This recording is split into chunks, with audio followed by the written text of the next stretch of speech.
நீங்க இப்படிதான் இருப்பீங்கன்னா தயவு செஞ்சு என்னைய புக் பண்ணவே பண்ணாதீங்க. என்ன விஷயம்னு வீடியோவை ஃபுல்லா பாருங்க. நீங்க ஃபியூச்சர் பிரைட் ஆர் பிரைட்ஸ்மெய்டா இருக்கீங்க, மெஹந்தி மேக்கப்க்கு வந்து ஆர்டிஸ்ட் புக் பண்ண போறீங்க அப்படின்னா இந்த வீடியோவை ஃபுல்லா பார்த்துட்டு அதுக்கப்புறம் போய் சூஸ் பண்ணுங்க, புக் பண்ணுங்க.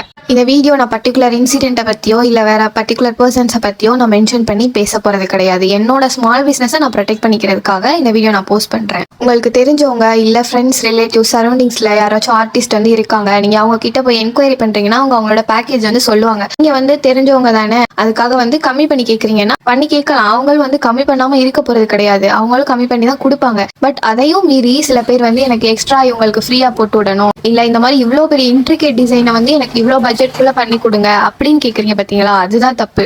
அவங்க வந்து பிசினஸ் பண்றாங்க அப்படின்னா உங்ககிட்ட வந்து ஃபோர்ஸ் பண்ணி நீங்க என்ன புக் பண்ணுங்க தெரிஞ்சவங்க தானேன்னு கேட்கறது கிடையாது. நீங்க தான் வாலண்டியரா போய் வந்து பேக்கேஜ்லாம் கேட்டு புக் பண்ணிட்டு லாஸ்ட் மினிட்ல, அதாவது ஒர்க்லாம் கம்ப்ளீட் பண்ணதுக்கு அப்புறம் எனக்கு வந்து கம்மி பண்ணி கொடு, நான் இவ்வளவுதான் தருவேன் அப்படின்னு சொல்றது எந்த விதத்துல நியாயம்? உங்களுக்கு சப்போர்ட் பண்ணணும்னு ஆசை இருக்கா, தாராளமா பண்ணுங்க. நான் வந்து அவங்க எனக்கு ஃப்ரீயா பண்ணி தருவாங்க, குறைச்சு பண்ணி தருவாங்க அப்படின்ற எண்ணத்துல வந்து போய் புக் பண்றீங்கன்னா தயவு செஞ்சு பண்ணாதீங்க தான் நான் சொல்லுவேன். எல்லாத்தையும் கேட்டுட்டு நான் இதுக்கப்புறமா இப்படிதான் இருப்பேன் அப்படின்னா தயவு செஞ்சு என்ன புக் பண்ணாதீங்க, என்ன ஆளை விட்டுருங்க. அப்புறம் இந்த மாதிரி தான் நீங்க பண்ணிக்கிட்டு இருக்கீங்க, நான் உங்களை தான் சொல்றேன் அப்படின்னு உங்களுக்கு வந்து தோணுச்சு அப்படின்னா நிர்வாகம் பொறுப்பல்ல.